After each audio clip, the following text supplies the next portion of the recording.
هغه ملګري چې زموږ ویډیو په لومړي ځل باندې ګوري هیله کوو چې زموږ چینل سبسکرایب کړي تر څو پورې هغه مهمې ویډیوګانې چې موږ یې اپلوډ کوو او دوی ترې مستفید شي د استفادې وړ یې وګرځي. سیستم کال کې د امریکې ډي وي لاټري ډایورسټي ویزا پروګرام 2022 ته ثبت نام کړی وي هغوی سر له سبا نه کولی شي د افغانستان په وخت سر له سبا نه او کولی شي چې خپل د رجسټریشن سټیټسټیک یعنې کنفرمیشن یا راغلی وي یا نه وي راغلی که هغه چا چې قسمت یې ښه وي خدای دې وکړي چې هغوی ته په دغه پروګرام کې چانس په لاس ورغلی او کامیابه شوي. طریقه یې څنګه ده؟ راځو ګوګل ته. ګوګل کې ډي وي لاټري 22 سټیټسټیک لیکو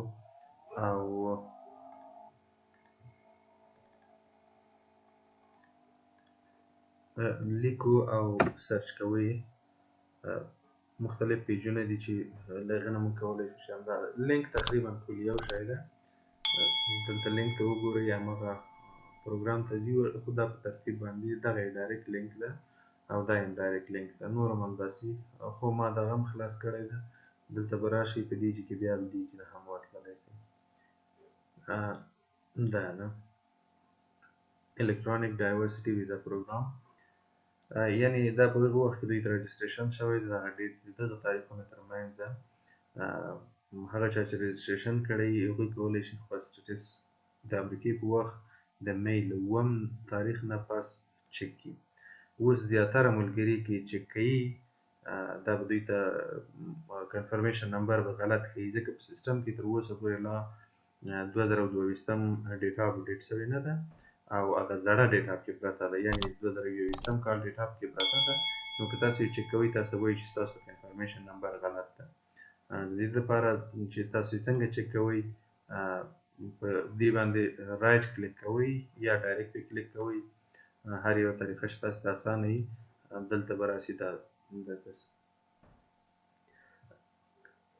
کنټینیو باندې به چک کړئ. ګوره دوی درته وایي چې څه شی لازمي دي. کنفرمیشن نمبر لاست فیملی نیم اینڈ year of birth یعنې د پیدایښت کال دغه درې شیونه باید تاسو سره موجود وي.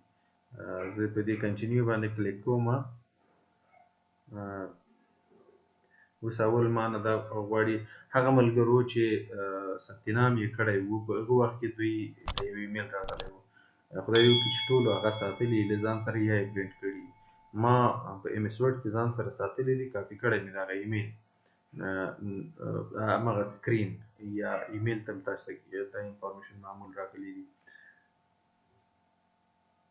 زه اول کنفرمیشن نمبر کاپي کوم.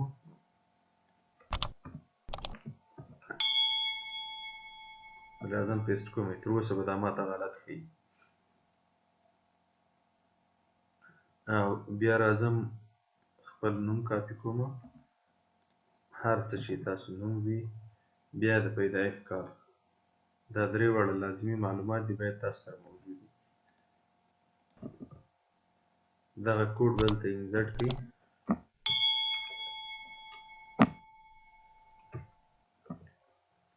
سبمیټ به ورته ووایئ.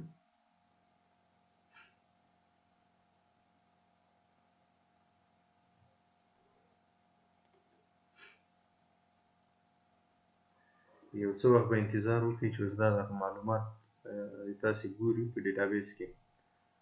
که چېرته ډیټابیس اپډیټ شوی نو اوس خو یې موږ ته هغه ونه ویلې چې ستاسو کنفرمیشن نمبر غلط ده. ریزلټ ته باید منتظر پاتې شو. وایي دغه معلومات د تاسو چې دا کنفرمیشن نمبر لاست نیم او فیملی نیم او د پیدایښت کال وایي هغه انزرټ کړئ کوم یو چې تاسو په هغه ایمیل کې ریسیو کړي دي. نو زموږ دا معلومات صحیح دي خو هغلته په سیسټم کې اپډیټ شوي نه دي 2022 نو ځکه اوسه پورې موږ ته دا نه ښیي. کله چې سیسټم کې اپډیټ شي سبا له خیره تاسو کولی شئ ټول خپل معلومات وګورئ. یعنې نن اووم تاریخ ده سبا به زموږ اتم تاریخ وي. نو دغه معلومات په د امریکې په وخت باندې د سهار ټایم کې یعنې د ورځې په شروع کې به دا معلومات اپډیټ کیږي. نن شنبې ده سبا یک شنبې ده.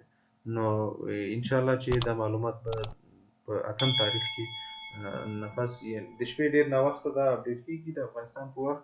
نو سبا سهار کې موږ وګورو ان شاء الله دا به موجود وي.